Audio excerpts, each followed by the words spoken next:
Hello everyone, welcome back to my channel Sananda কিচেনের আরও একটি নতুন ভিডিও নিয়ে তোমাদের মাঝে হাজির হলাম। তো আজকে আমি তোমাদেরকে আটা, ময়দা, সুজি এবং ডিম কোনো কিছু ছাড়াই মাত্র 5 মিনিটে এরকম একটা সুন্দর কেক বানিয়ে দেখাবো।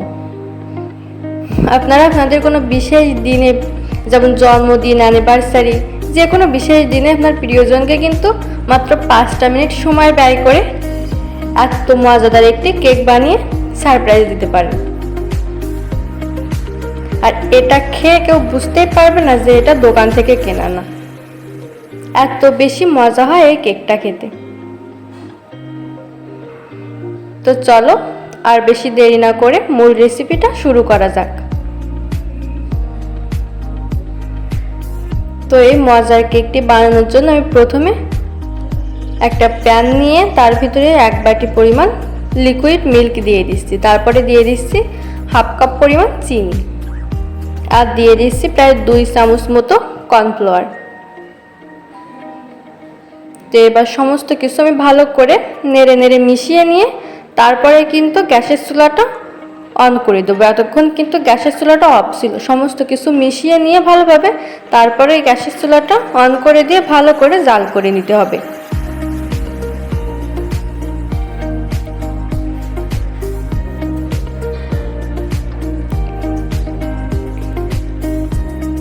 তো দেখো, দেখতে দেখতেই কিন্তু দুধে বলক চলে আসছে, আর উপরে যে গেজা গেজা মতো ভাবটা হয়েছে, এটা কিন্তু কর্নফ্লাওয়ার দেওয়ার জন্য হয়েছে। আর কর্নফ্লাওয়ার দিলে কিন্তু এই মিশ্রণটা খুব তাড়াতাড়ি ঘন হয়ে যাবে ভালোভাবে। আমি যেহেতু এটা দিয়ে ক্রিম তৈরি করব, তার জন্য এই মিশ্রণটা কিন্তু আমার একদম ক্রিমের মতোই ঘন হতে হবে, তার জন্য কর্নফ্লাওয়ারটা দেওয়া। তো এই পর্যায়ে কিন্তু ভালোভাবে ঘন ঘন এভাবে নেড়ে দিতে হবে, নাহলে কিন্তু কড়ার তলায় বা সাইডে লেগে যেতে পারে। তো এই পর্যায়ে এসে আমি এখানে দিয়ে দিচ্ছি 2 চামচ গুঁড়া দুধ, এতে করে ক্রিমটা কিন্তু অনেক বেশি সুন্দর হবে।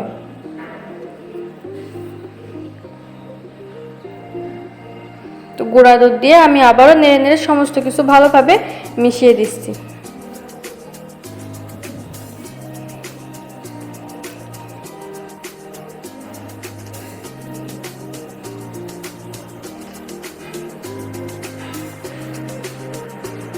তো মিশ্রণটা কিন্তু আগের থেকে আস্তে আস্তে ঘন হতে শুরু করেছে। তো আমি আরও একটু কিছুক্ষণ জাল করে নিয়ে আরও একটু মিশ্রণটা ঘন করে নেব।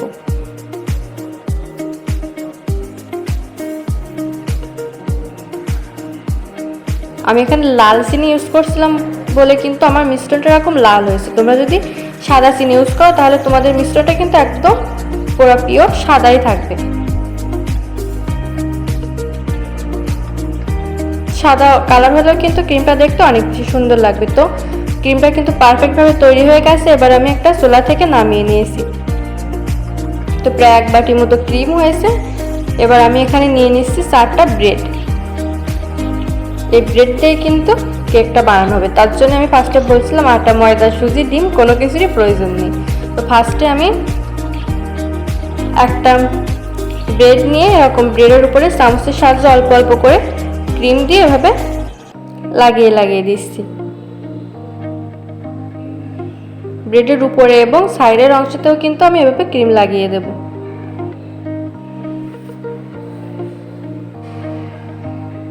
তো একটা ব্রেডের উপর সুন্দর করে চারপাশে এবং উপরে ক্রিম লাগানো হয়ে গেলে আমি এখানে আর একটা ব্রেড নিয়ে সেম ভাবে সেই ব্রেডটা ক্রিম লাগিয়ে দেব।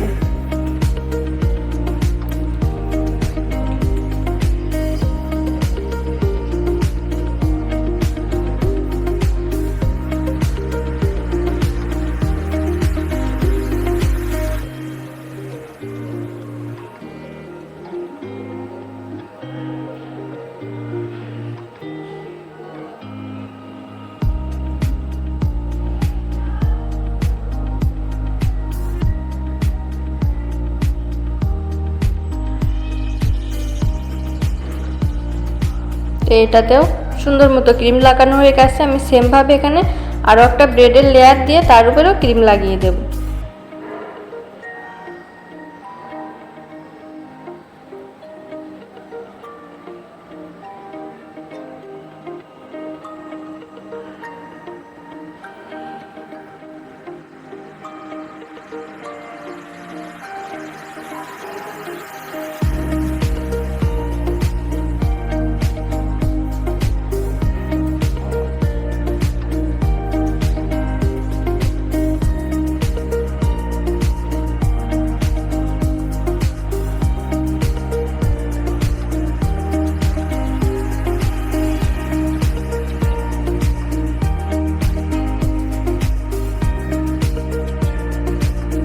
4 নম্বর লেয়ারটা দেওয়ার পরেও কিন্তু আমার বাটিতে কিছুটা ক্রিম থেকে গেছে। এর জন্য আমি এখানে আরও একটা ব্রেডের লেয়ার দিয়ে তার উপরে ক্রিম দিয়ে সুন্দর করে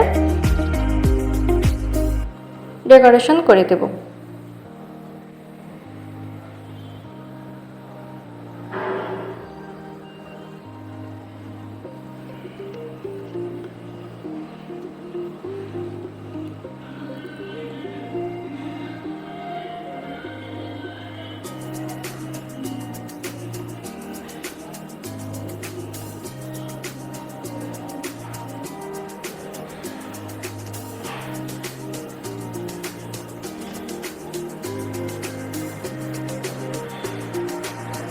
তো পুরো ব্রেডটাই কিন্তু আমি চারিপাশ দিয়ে এভাবে ঘুরিয়ে ঘুরিয়ে সাইডেও ক্রিম লাগিয়ে দিয়েছি। কোনো অংশে কিন্তু ক্রিম লাগাতে একটু বাকি নেই।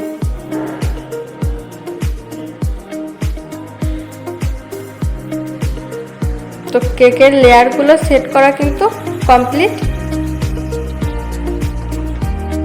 এবার আমি সুন্দর করে কেকটা ডেকোরেশন করব। তো আমি এখানে 2টা ড্রাই কেক গুঁড়ো করে এখন তৈরি করে নিয়ে এসেছি। তো এই ড্রাই কেকের গুঁড়োগুলো এবার আমি কেকের চারপাশে এবং মাঝখানে অল্প একটু অংশ ফাঁকা রেখে পুরোটাই কেকের গুঁড়ো এভাবে হাত দিয়ে চেপে চেপে সুন্দর করে কেকের উপরে লাগিয়ে দেবো। এতে করে কিন্তু কেকটা দেখতে অনেক বেশি সুন্দর লাগবে। আর এটা দেওয়ার জন্য কিন্তু খেতেও অনেক সুন্দর লাগবে খাওয়ার সময়।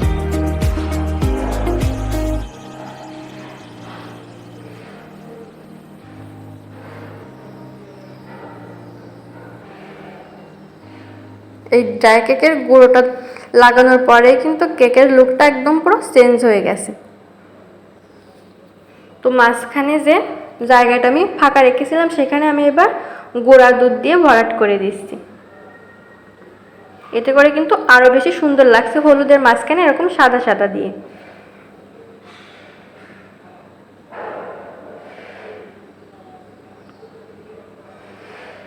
এই ফাঁকা অংশটায় সাদা সাদা এই অংশটার উপরে কিন্তু তোমরা হ্যাপি বার্থডে বা হ্যাপি অ্যানিভার্সারি এগুলো লিখে দিতে পারো। আমার যেহেতু কোনো কিছুই ছিল না তার জন্য আমি এই জায়গাটা একদম ফাঁকা রেখেছিলাম। তো আমি সাইড দিয়েও হালকা করে একটু গুঁড়া দুধ ছড়িয়ে দিলাম। দেখো এটা কি দেখে এখন বোঝা যাচ্ছে যে এটা মাত্র 5 মিনিটে আপনি এত সহজে বানিয়ে ফেলেছেন? দেখে কিন্তু একদমই বোঝা যাচ্ছে না। দেখে মনে হচ্ছে যেন এটা পুরো দোকান থেকে কিনে আনা। তো এবার আমি এই কেকটা নর্মাল ফ্রিজে প্রায় 20 থেকে 15 মিনিট মতো রেখে দেব। তারপর এটা সুন্দর ফ্রিজ থেকে বের করে আমি কেটে পরিবেশন করব। তো দেখো এটা কতটা সফট হয়েছে। আর এটা খাওয়ার পরে জাস্ট বোঝাই যাবে না এর স্বাদ যে এটা এত সহজে মাত্র 5 মিনিটে বাসায় বানানো। তো এটা কিন্তু আপনি আপনার প্রিয়জনকে বানিয়ে যে কোনো সময় সারপ্রাইজ দিতে পারেন। সে কিন্তু অনেক অনেক বেশি খুশি হয়ে যাবে। আর এটা কিন্তু এই রেসিপি দেখে যে কেউই বানাতে পারবে। অনেক বেশি সহজ একটা রেসিপি, কিন্তু খেতে অনেক অনেক বেশি মজার এবং এই কেকটা দেখতেও অনেক বেশি সুন্দর। তো আজকের ভিডিওটা এখানেই শেষ করছি। বাই।